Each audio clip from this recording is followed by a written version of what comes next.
We'll go live. 3, 2. Welcome to the Ephesiology podcast, a podcast dedicated to the study of the early Christian movement and its implications for the church today. Today, though we are missing Matt Till, the lead pastor of Restoration Church in the suburban sprawl of Chicago, Illinois, we are with Michael, our resident ephesiologist. I'm Andrew Johnson, associate pastor at Neartown Church in Houston, Texas, and we have a very special guest with us today, Brad Watson. Now, Brad serves as an equipping leader at Soma in Culver City, Los Angeles, where he develops and teaches leaders to form communities that love God and serve the city.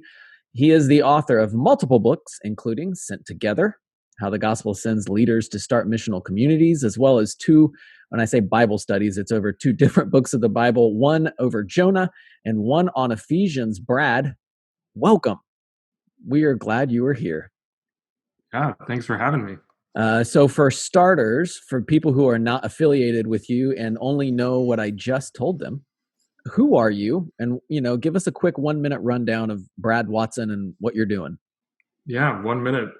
I'm a son of a missionary and pastor, and the grandson of a missionary and pastor. I grew up in Western Europe, in Lisbon, Portugal. That's actually where my wife is from, so she's Portuguese, and we have 3 kids, and we've lived in Los Angeles for 3 years. Before that, we planted a church in Portland for 9 years, and then moved down here to join this church, provide some apostolic leadership, and help see many churches started from this one. Yeah. And Culver City, a lot of times people think that's a suburb. It's actually this cool thing that LA does where if you're a movie studio, you can make your own town. And so Culver City is where MGM used to be, which is now Sony Pictures. So that's most of the people in our church are in the entertainment industry, and Culver City is halfway between downtown LA and the coast. So and nothing. No. And nothing. And then the water. But now it's mostly just people walking around aimlessly 6 feet apart, complaining that they can't, do brunch anymore. So. Wow.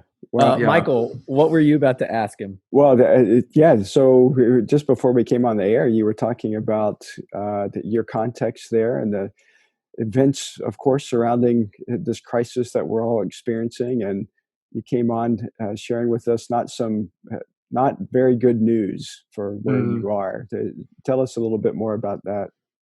Yeah, we just found out that they're going to be extending the stay-at-home order for 3 more months, which is just so much longer than we thought. So that still can't have people over, can't do any normal life things. And that's just just a family-wise a bummer. We're just now thinking, like, do we just move to Montana? Oh man. But my wife has been poking. She's like, if you're just going to be a virtual pastor anyway, why don't we just live in the middle of nowhere? But, so what does that do to a person with an apostolic gifting? What does it do? I've been very excited mostly about the opportunity to shift and see the church operate differently. Our church is made up of missional communities. We have 2 gatherings, one in Culver City, one in Venice Beach, 10 missional communities. And I've been excited about, we could really even have more freedom than normal to tear away some of the things that probably could potentially hinder us. I'll be careful. But But I've been really excited, and even we've, try to do what Paul did and teach people day and night the things of the gospel and how the gospel is missional and puts people, being sent out into all sorts of places. And so we've been doubling down on that in something we call City Seminary. So it's getting to spend a ton of time with leaders, and then those leaders aren't at the same time thinking through, how am I supposed to lead worship on Sunday, or any of those funny things. So it's been kind of cool. I would say that's kind of my double down question. I wanted to see what more you might fill this with. So pairing it now with the increasing sadness of 12 more weeks of this in LA County. So pairing that exact feeling with what are some of the massive benefits, like missional benefits, that you have seen solely as a result of the COVID crisis hitting you and hitting y'all and us? Oh yeah, I think especially, yeah, only I guess speak for here, but it's been a remarkable opportunity. So LA is a very busy, fast-paced place. We've lived in our house here for a year. I've only met a couple of our neighbors before this happened because of people's busyness, including our own. And now I've had shared the gospel with 3 or 4 neighbors that I didn't even know 8-9 weeks ago. And most of that comes about with people just talking about suffering and pain and just kind of knowing well, I know you're a pastor. I bet you help people a lot with darkness and their personal demons. Yeah, I try. I mean, I don't really help them.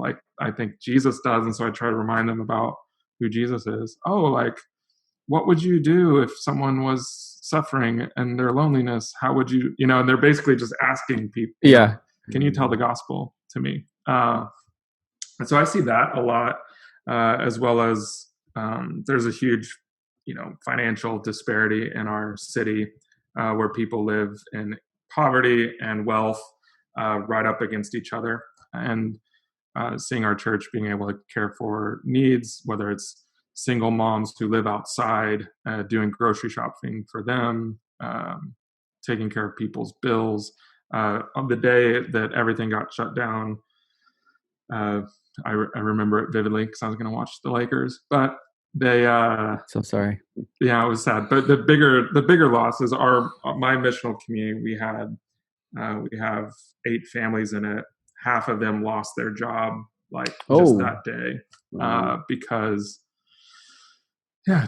they can't. You can't go to a movie studio and do that stuff and or be a photographer, any of those sorts of things. And so a lot of people lost their jobs, and kind of the display that people around us get to see is a people that are being cared for and their needs are being met, and that there's not need amongst us becomes really visible and tangible. So it's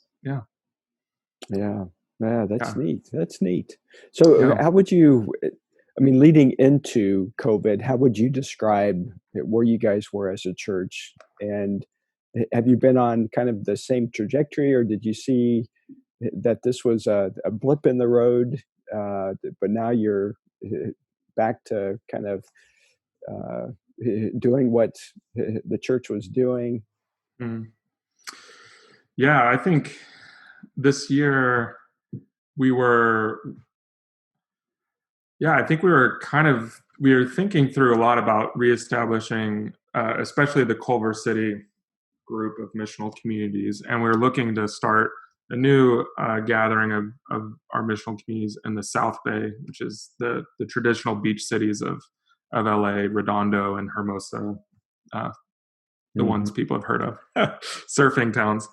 We have many people that are down there, and we're hoping to start a new gathering point there, and as well as establishing this Culver City, this hub church. And it's interesting, when all of this happened, I think for a lot of us felt like a huge blip in the road of wow, what are we supposed to do? Were we just missing out on what God had called us to do, and all of those things. But then since then, I think what we really begin to realize is our leaders are really incredible. These people, some of which lost jobs, some haven't, but they're just incredible shepherds and care for the people in their communities really well, really care about the mission. And so now we're kind of seeing it as, I think God's kind of accelerated the missional heart for our church. And so even yesterday, I was kind of making a plan for what do we do through the phases that the governor outlined of reopening.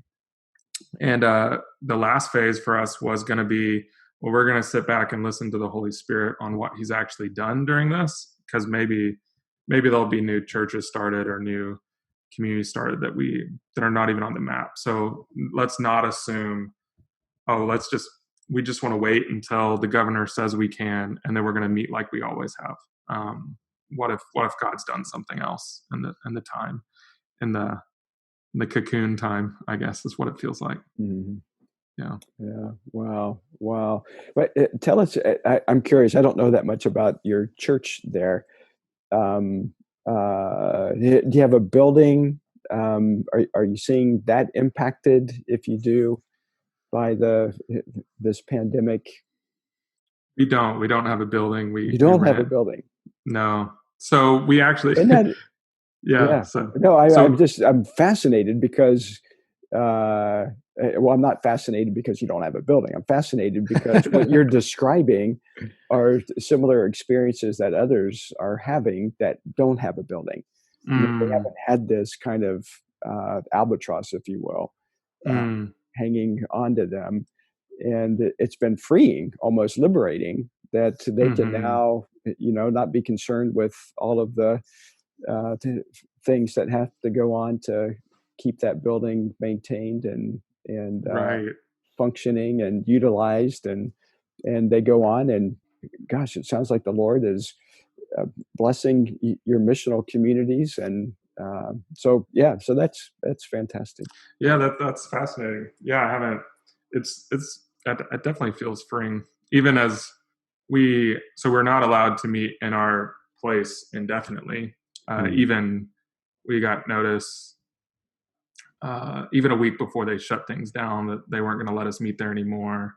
And then 2 days ago, they're not going to let us move back in or have services there afterwards either. But there's something really freeing in that, knowing, by God's grace, we have a few people that have large houses, and if we can only get groups of 50 or less together anyway, like we could probably do that. And blessed that we live in beautiful Los Angeles, and the weather is outside perfect still all the time. Thumbs up. yeah, unless it gets below 60, and then we're all wimps here, and we're like, it's too cold. No, like today, I'm wearing my thickest hoodie, and I think it's 65. Yeah, brother. So this is the hilarity that we were all joking. We were like, oh, this is going to be great in Houston, because it's the same way. The weather is great this time of year. Yeah, and it is, and it's wonderful, and everyone was like, this is going to be great. And, we'll continue just doing this virtual deal and encouraging people missionally. And then, when things are starting to open up, then we'll start meeting in parks and backyards. And I was like, yeah, in the hell of summer, like when it's 110 with humidity, I don't think so. No one's doing that here. So no one wants that. No, that's so encouraging that I think for people that we have talked to, Brad, and that I have even as friends, it seems that this entire thing has been a disruption. As Michael was talking about, there was what ministry and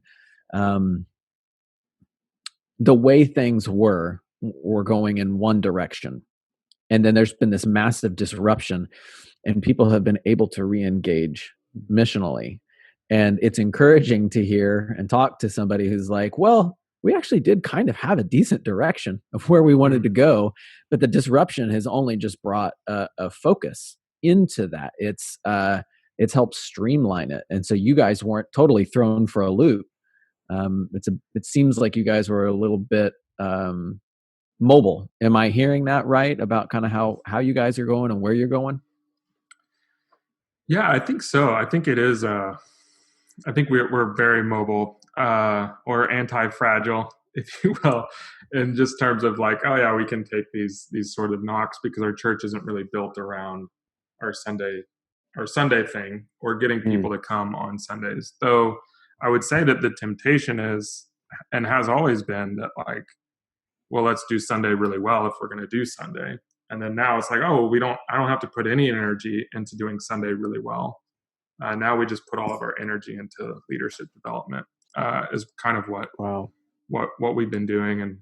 And we create weekly home worship guides for people to walk through. And most of our missional communities meet together and do them on Zoom. And we do have short sermons that we share, but it's minimal cost, time wise. What you described sounds suspiciously like the New Testament. Yeah, I know, which is inspiring.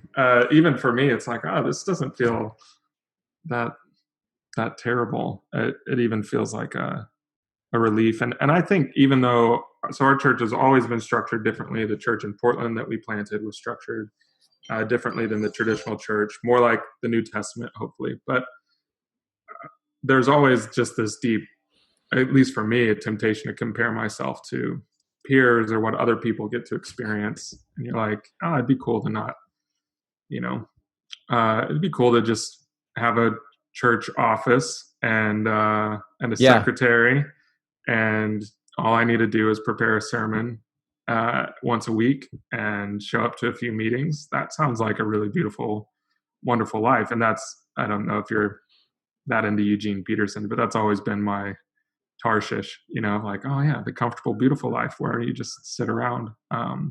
So it is encouraging in this time to realize, no, that's actually what we have been doing is not just beneficial or weird, but it's core to like what the church is probably called to be. Yeah. So you last year released a study of Ephesians, and to release a study of Ephesians, you have to probably spend a lot of time in Ephesians. And so I kind of wanted to ask you, the writer of a study on Ephesians and our resident ephesiologist, what would you guys say what do you see in Ephesians? Just a few quick hits. I know we all don't have enough time to answer this fully, but what are some of the big things that you see in Ephesians that God has intentionally placed there to equip the church to succeed during a crisis like COVID? It's a great question. I'm intimidated to answer in a podcast about Ephesians. So you can be assured that the people listening are as goofballish as I am and as academic and wonderful as the two of you. So, great. That's awesome. And everything in between. That's really good. Yeah. Well, hey, you're our guest, Brad, so I'm going to let you go first. Sacrifice you first. And if you give good answers, I'm just going to agree. Yes, it's my favorite way too. That sounds really good. Yeah, I think I guess I have two kind of big thoughts on it.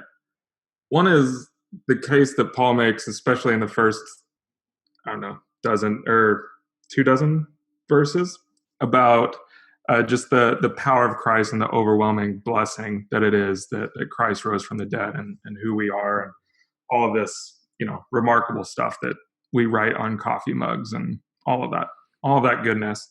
But I think for me, at least, the center of all of that is that the great power that we have, the mighty strength, is the resurrection of Jesus. And I think the reality of a global pandemic, or I think for many people right now, a global depression like we've never seen before, financial economies crashing and falling, even huge nations that were incredibly wealthy with their crude oil that now is worthless. And you definitely feel like a tumultuous time, even if there's not a fear of getting sick. And I think that the church should be equipped as people with incredible hope and resolve.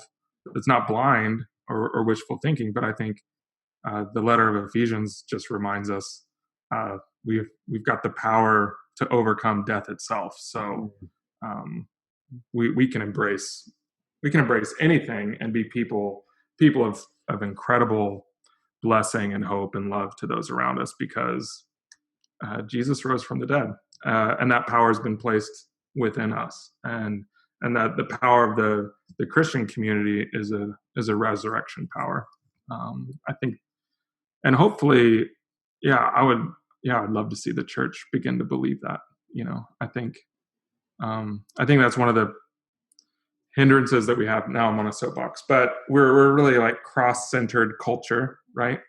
Which is great. The cross of Jesus is fantastic. I don't want to take on John Stott or anything like that, but if like the resurrection gives us just a lot of power and a lot of hope for daily life. And I think that if, as American evangelicals, we're much more of a resurrection people, I think you would see us be less fearful and less shaken by fear. I think even some of the trenches that we fall into are motivated by fear, believing that this world and this life is all that we have, and so we need to make the most of it. And essentially, we're functional atheists, whereas the resurrection just completely overwhelms those fears. So that's one of the main things, I think. Wow. Yeah, I love that. I mean, I think you're spot on.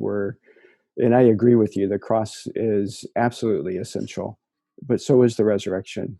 So is the birth of Christ. So is his life. Yeah, you have to hold them all together.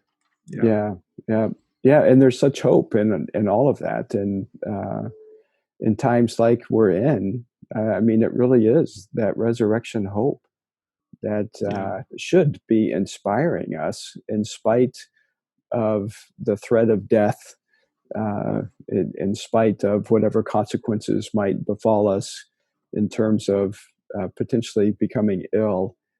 There's a hope, right, that we have in Ephesians 4, one hope, one calling, one faith, one baptism, one Lord. Good. That's good stuff. I know that, Michael, you said this right at the beginning of I keep calling it like the COVID craziness. And like my description of this season, it's just weird. Everything is weird. And, but something you said, and Brad, you've now echoed it, and unknowingly, is how much this crisis has revealed the fears that actually dominated our lives as Christians, and not ones that we had actually brought to Jesus and said, thank you for killing these fears and giving us hope. In fact, we were still living out of that fear, you know, and I certainly agree with you. A lot of Christians in many aspects of our lives, we're functional atheists. Like we are confessional Christians, and we will be able to espouse to you all the glorious aspects of Ephesians. You know, we will break this book down. We have been through so many Reformed studies over just chapter 1. You know, it could take a year for us to go through. And yet, when it comes to living out of that resurrection faith, we respond to it with fear. Absolutely. And so our idols are being exposed.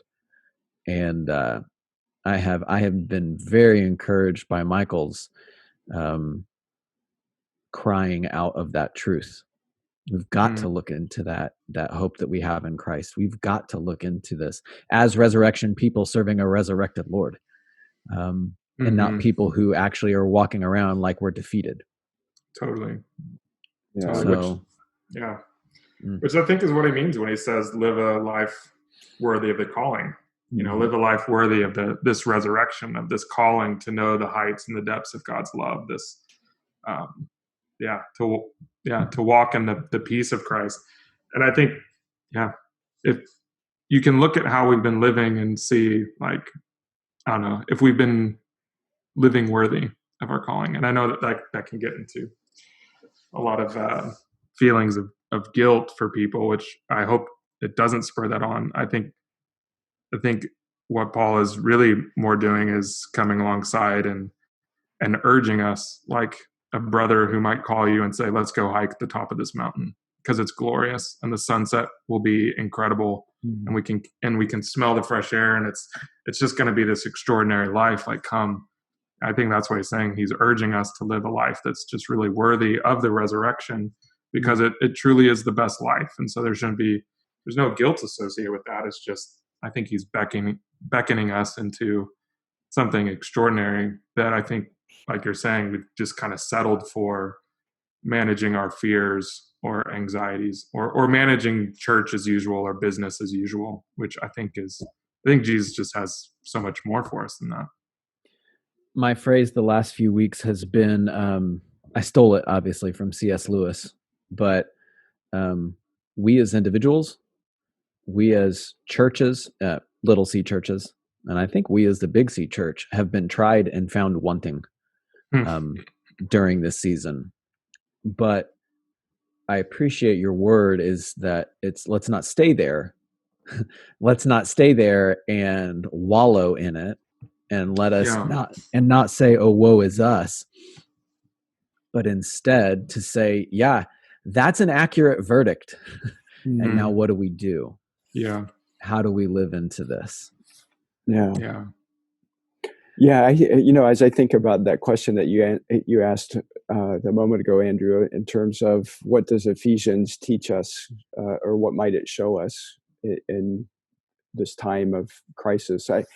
And this is something that we talk so often about, is the theocentric nature of what Paul writes. I talk about the 133 times that he talks about God in Ephesians. And it's just so, you just can't help but to see how theocentrically myopic Paul is, and that I think that drove him. I think it absolutely drove him, that his eyes were set on who he was in Christ.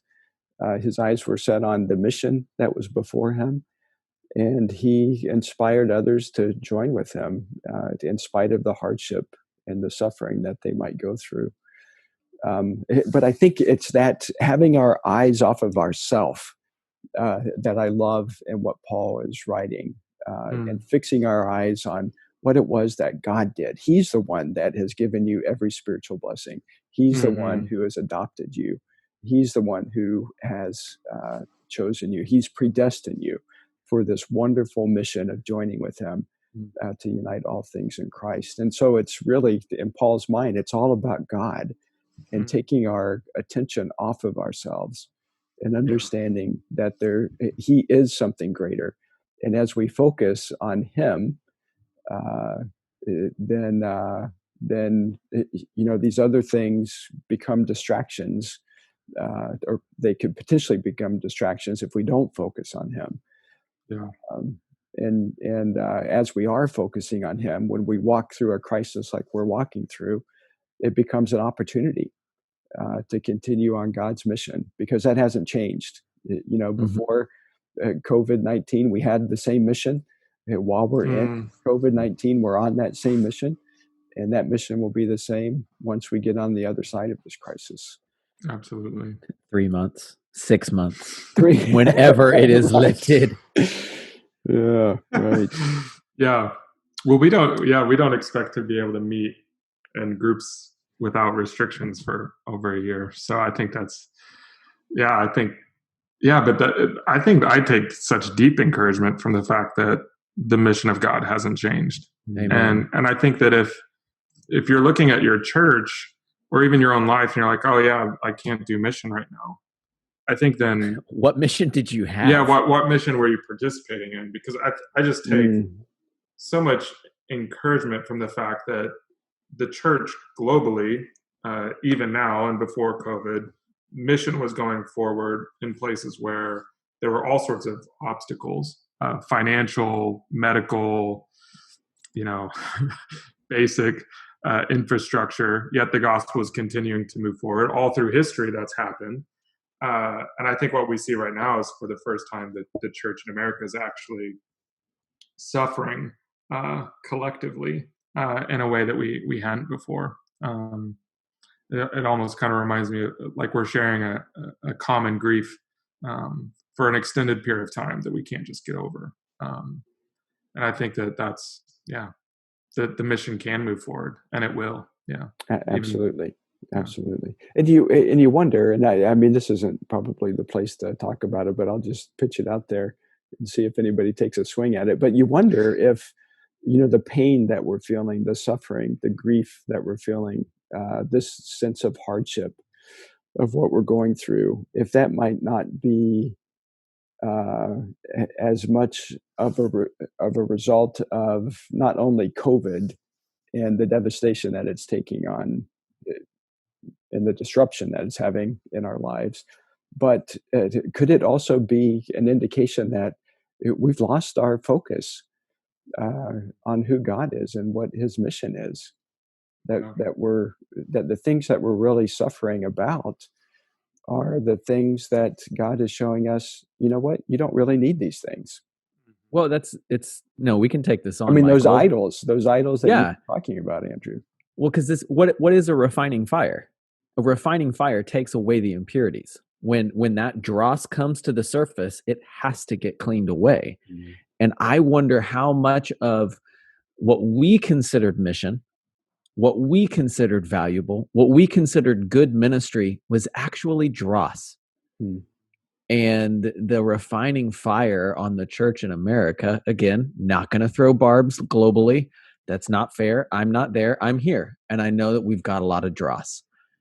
And that through this refining fire, God is helping us see, again, that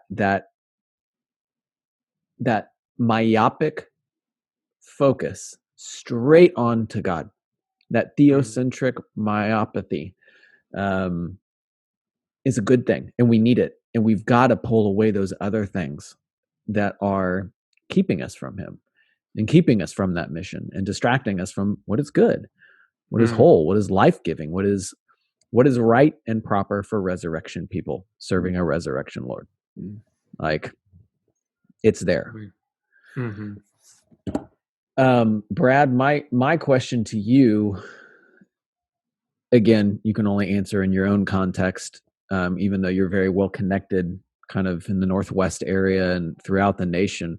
How have you seen not just your church, but the churches of LA kind of both bond together and see how can we move the church forward missionally, arm in arm? Or have you seen it? Like, how have you seen the churches, the larger church of LA respond to this?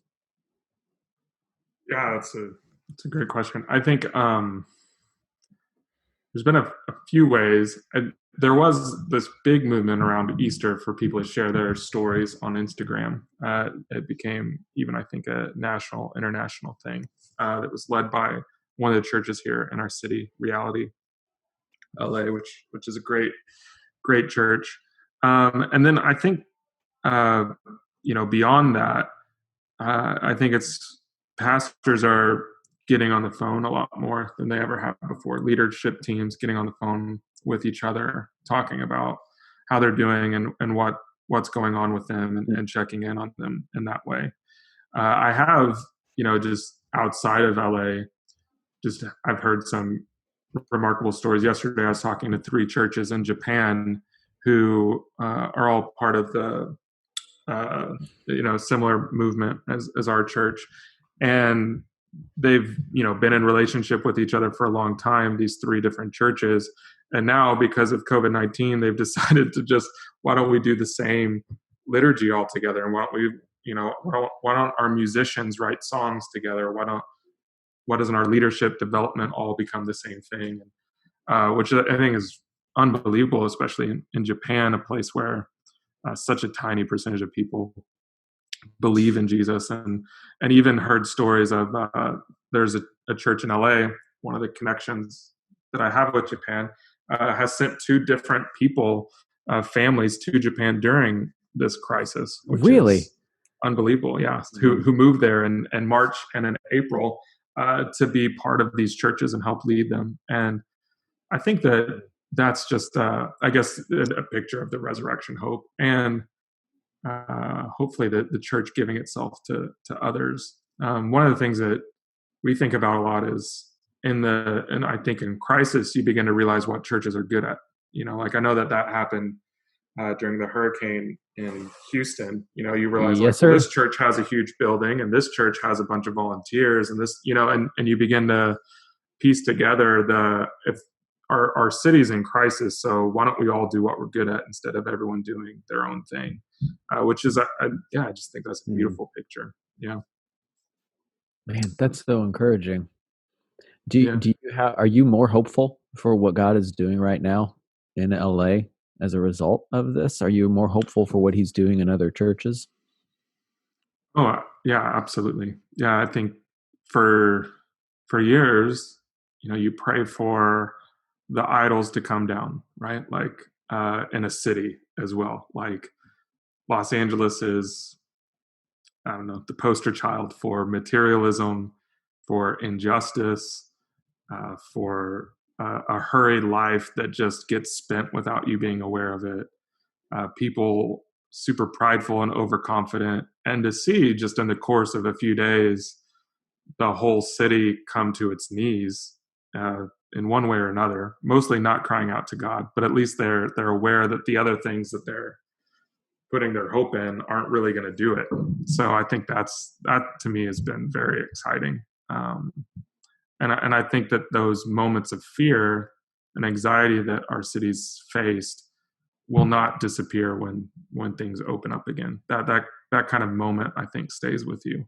And so I'm really hopeful for that. I think in the same way, the church in LA is, I think that there's a lot of opportunity there. As well as I think one of the hard sections of our city, most of the Christians in our city are Asian American churches, Hispanic churches, and African American churches. Most of the Christians fall into one of those categories. And I know that it's talking to pastors, that's been a very big challenge because of access to technology and financial costs, also higher rate of those churches having to do funerals virtually and those sorts of things.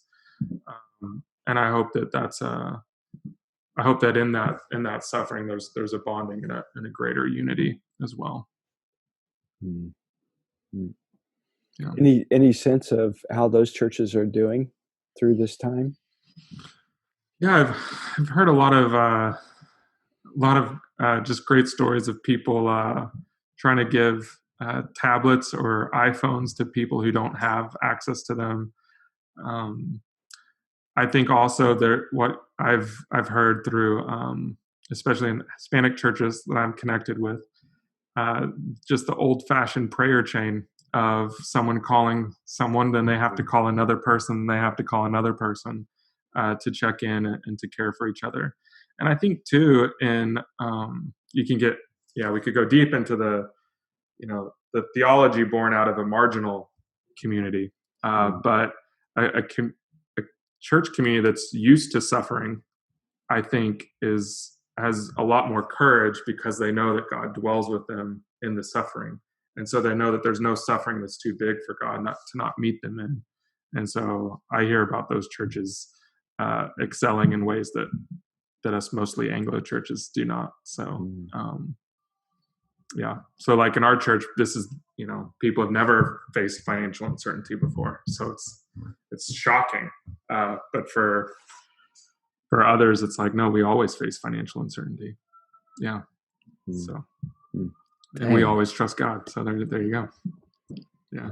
I mean, it's such a beautiful thing to hear the fact that even though we have, as Anglos, have long since needed to learn from others who don't look like us, I appreciate that some of this time is kind of forcing some of those conversations as well.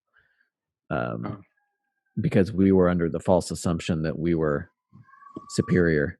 And now we're coming to grips with the fact that we've all been on common ground the whole time and needing to listen, needing to learn. Yeah, completely. Yeah, and I think it also, you talk about the dross that it exposes. Some of the most anxiety that I hear from pastors or church leadership people is from large mega churches who for the long time, I think in America, we kind of uphold, unless your church is 1,000 people or more, your church is small. And the way we use small is usually to mean less value, right? Right. And when you actually look at, all of, global church, but even if you just take North American churches, the average church size is 75 people. And so if your church is 75, you're not small, you're average.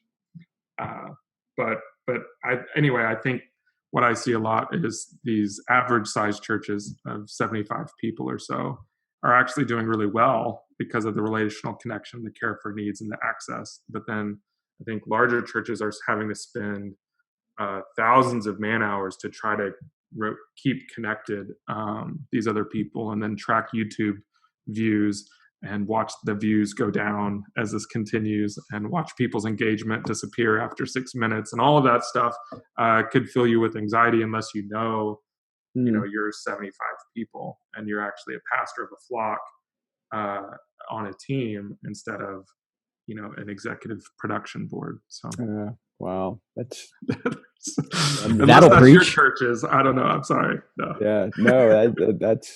I mean, you've described the significant part of the church culture, I think, today. But man, that's so good. Well, Brad, thank you so much for your time today. Like, I feel absolutely encouraged and blessed by what God is doing in and through you, and how He has, in an Esther-like way, placed you in LA for such a time as this, to be used by Him and as an encouragement for others. So we're recording this May 12th. Is that today's date? Mm-hmm. It's not airing May 12th. So with that in mind, Brad, how can our listeners be praying for you and for your ministry? Yeah, I think you can always be praying for my family and my kids that my wife, that we continue to seek God and find God in the middle of everything. But then also for us as a leadership team, as a church, we have to continually make difficult decisions to care for people, but also for long-term mission critical things. And that'd be a prayer. And then I think too, there's no time like the present to pray for revival in Los Angeles. Mm-hmm. And I think a lot of people don't understand the city that I live in, which is it's a very weird city, and it's not very attractive. So if your listeners could pray for our city to experience revival and renewal, that'd be a wonderful thing. That's awesome. Well, thank you for your time. How can folks connect with your work and all the things that God is doing in and through you?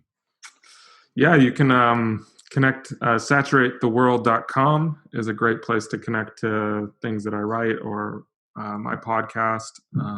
Several other really great resources. There's a ton on there about how to be a disciple in the everyday stuff of life, and to see the church be more than Sunday, and see the gospel be bigger as well and better than anything else in this world.